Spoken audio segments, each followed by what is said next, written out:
Huge to get a win any way we can get it. Very, very frustrating to throw that interception. Poor read, and then when you're late to the flat, then the ball's left inside when you're late, and it was then it compounds, and then obviously the place on the field, he's able to take it back for a touchdown. So very disappointing play by me. And then just got to give a lot of credit to our defense for the way that they kept us in the game, made plays, scored a touchdown, created pressure. Harrison Smith was phenomenal, pressuring. Obviously Bryce is very good, when there is a free runner of making a miss, and Harrison was able to hold on and bring him to the ground a couple times. It's not an easy play to make. We made some explosive plays here and there. Got to be sustaining drives more. Didn't stay on the field enough. I feel like starting fast is a point of emphasis now, and I felt like we did start fast. I felt like we got down to the 1 yard line or whatever it was inside the 5, and then thought we scored, and then had a couple penalties, and then obviously the interception. So it was good to see us move the football in that opening drive, but can't have it end the way it did. Glad to win, and then there's obviously a lot that you look back and say, man, I got to be better, and we got to be better, and that's kind of my thoughts. So I can take any questions you have. How does Kevin address a play like that? Does he come up to you right away? Does he save it for later? How do you process? Yeah, Kevin's always been great with, when the negative plays happen, when the mistakes happen. He's always been great with, staying positive and, understanding, it's a hard position, stuff's going to happen. So he was great. Chris O'Hara was great. Nick Mullins was great. I know exactly what happened. There was really no mystery. As I'm sprinting to try to go tackle him, I'm thinking, I could tell you right now what happened. It just, you hate the outcome. You hate how it played out. How much was the second one? You're waiting for Jordan, kind of on the wheel. Yeah. I don't know if the safety was up, but I guess take us through the second one. Yeah, I was just looking at the corner, and once the corner vacated, I was trying to put it out to Jordan, and my arm got hit. And just, it's hard to know when your arm's going to get hit, or if it does get hit, where it's going to go. So that was one more that I don't walk off the field with the same level of disappointment or frustration, being mad at myself on that one as I do on the first one, where you're like, hey, there's nobody. I think it's a touchdown to KJ if I'm faster. I think it's a touchdown to TJ if I let the safety jump the flat. I saw the safety put hands on TJ, so I'm thinking, all right, I got to get to the flat. Well, I'm late to the flat now, so the safety can cover both. If I just let him make his decision, work off him, I think we have a touchdown to one of those two. I just got to be quicker to the flat or wait a tick for TJ. How big was that drive?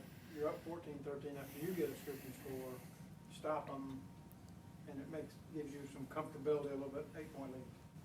Yeah, oh yeah. I mean, that was big for our defense to get us the momentum back as Carolina was driving, to then turn it into 7 points for us, and then we were able to go down, and hit the go ball to Justin. I mean, those were big drives, big plays, and most of the time, in this league, the games tend to come down to a few plays you can point to that you say those are weighty downs and had a big impact on the outcome.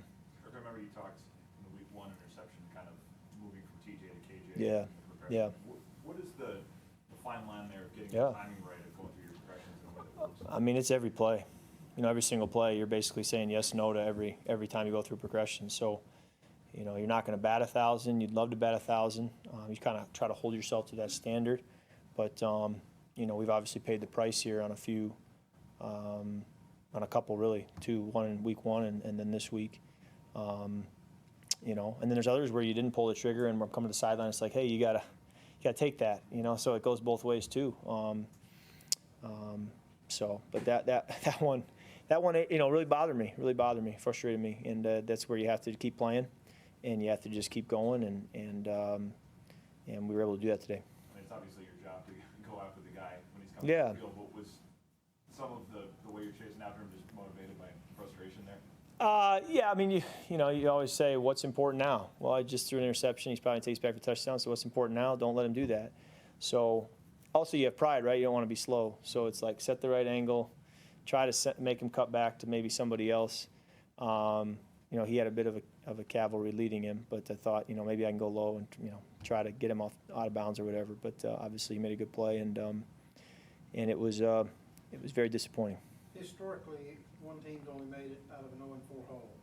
You avoid that by winning today. How big was that, and how much does that help you salvage the season, so to speak? Yeah, I mean, regardless, you got to play your schedule and just stay the course. But certainly, at some point, you got to start stacking up wins, and so it was every one of them is important, you know. And I go back to last year, we created some breathing room with the way we were, 10-2 or whatever we were. You still didn't feel like you had created breathing room. You feel like, we got to lock up this division. We're running out of weeks. So I don't know that your record ever can be good enough where you feel like you're doing what you need to be doing. And I think sometimes the opposite is also true, where no matter how many losses you have, there's still a lot to play for, and you can fight your way back. So we're somewhere in the middle, and we got to find ways to get wins whenever we can. On the longer touchdown to Justin, yeah, you're not snapping that unless they jump. Is that basically? Yeah, they flinched there, and Austin snapped it, and so there's also, it wasn't a huge flinch, so you're also kind of trying to make sure that we are getting the flags. You don't want to put the ball in harm's way, but Justin was one-on-one, and again, you go back and you evaluate, like, I threw a driven ball, but you're saying, should I put more air on it? Should I drive it? Like, these are all the things you're going to go back and watch the tape and talk about. But obviously, Justin has to make a play for us there. He has to come down with it. It's, tight coverage. And then, it becomes a big play in the game, to go from basically, no snap to 6 points. Have you pulled off many of those on the road? Well, we did against Philly, and Fletcher Cox jumped, and we threw it to Justin. We just it was a free play, and it just was thrown a little far. And then last week Brandon Staley took a timeout. We were doing it, so it's situational. Situational management is a big deal.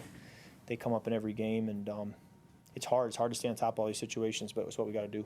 What did you see out of your teammates on defense after the deficit was created and coming out in the third quarter and the way they were able to get a ball to bounce in their direction? Yeah, I mean, I think they just stayed the course and kept playing, and that's what you have to believe is, like, you don't know what's going to happen, and we've lived that, right, in this season. You just don't know what the next play is going to bring, so stay the course and stay ultra focused and believe someone's going to make a play, and until it says 0, I believe there's still enough time. Have you felt the difference with the run game the last 2 weeks? Yeah, it's been good. I mean, it's been really good. I think it's been encouraging, the way we run the football.